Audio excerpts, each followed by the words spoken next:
Stephen, how would you characterize Saturday's game? Bitterly disappointing, really. We felt that we were never in any great trouble and limiting them to little or no chances. And maybe not creating great chances ourselves, but had two or three decent ones. And unfortunately, one goal, it seemed like from pretty early on that one goal was going to decide it or be very, very important in the outcome of the match. And unfortunately, they got it at a great time for them. How much? I know the guys that have stepped in have done a good job and they're trying their hardest, but how much does it hurt when the guys that are brought in, that are the talented players to score the goals and to move the ball, are out of the lineup? Well, we've got a strong squad, but it's obviously very disappointing to lose your top players. And there's no doubt about it that we were missing a number of top players for Saturday's game.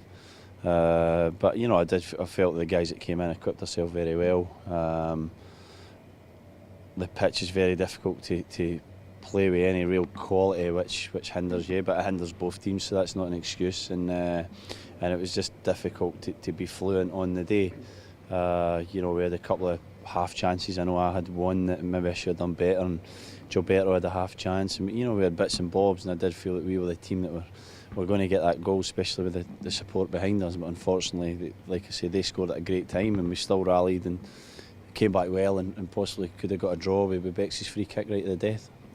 Does it matter, or is it good to get these injuries possibly out of the way at the beginning of the season, rather have them at the end of the season, or is it just a situation you guys don't want to have a period? No, we never want injuries. It's never good to get them, because you never know when they'll come or when they'll resurface, so you never want them. And it's disappointing to have a few at an important time at the start when we want to get off to a quick start, which we have done, but we want to keep that going and cement ourselves at the top of the division.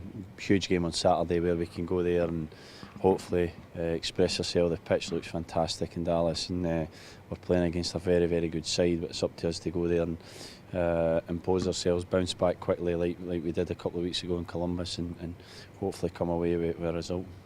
Do you do much of the scoreboard watching and table watching at this point to know that that loss didn't really affect you guys that much, that you're just still 1 point out of the top in the East?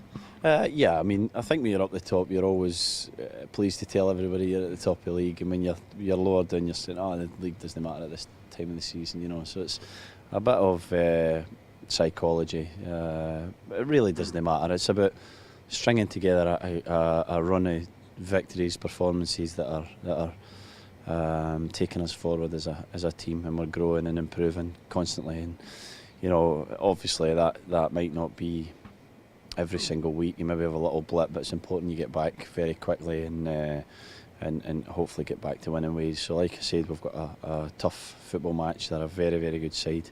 They're playing at their home stadium, which is notoriously a difficult place to go. It's up to us to go and puff our chests out and play the game that suits us and come away with a result. Your thoughts on Mark Bloom? Yeah, I think he's a very, very good player, a brilliant guy. Settled in fantastically well from the latter part of last season and has really grown as a football player. I thought he had a outstanding game Saturday, and he's played very, very well most games this season. It's he's stepped up from obviously a lower level, and he's adapted in the type of character that he is. He just takes everything in his stride, so I'm sure he's going to improve as the weeks and months go on. What kind of teammate is he? He's a very, very affable guy, just a real gentleman, and a guy who just gets on with his job. Kind of quiet guy, Bloomy, but by no means does he sit back and accept things. He's a fighter, tenacious in the way that he plays, but he's just a very likeable guy, and he's a popular lad in the dressing room.